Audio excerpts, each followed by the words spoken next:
अभी मैं सुबह से प्रयास कर रहा था कि विनेश के लिए बोलूं। जब उसको डिस्क्वालीफाई किया गया, विनेश या नहीं, लेकिन ऐसा लगा जैसे हमें चाकू घुसेड़ दिया गया।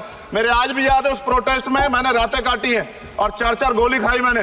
ये देश की अस्मिता से जुड़ा मामला था, पर हमने हमारी मांग ये थी कि सरकार स्टैंड क्लियर कर दे, तब भी सुनवाई नहीं की गई। जब मंत्री बोलने आए तो हमने उनसे कहा कि हमें कुछ इंफॉर्मेशन चाहिए, उस पर बात नहीं हुई। सवाल ये है सर, एक गोल्ड हमारे लिए आ रहा था और जब ये गोल्ड आता देश गौरवान्वित होता। और क्या व्यवस्था थी सर कि उसका वेट बढ़ गया, पता ही नहीं लगा सिस्टम के लोगों को। क्या बेवकूफी की गई है, ये सोचने का विषय है सर। ये बहुत महत्वपूर्ण, देश की बेटी का मामला है। ये हरियाणा की बेटी नहीं है सर, वो एक जात की बेटी नहीं है, वो हमारी बहन है, देश की बेटी है। और आपने क्या किया हरियाणा के साथ? आपने हरियाणा का बजट कम किया, जबकि सबसे ज्यादा मेडल हरियाणा लेके आता है। ये गलत है सर, ये धोखा है।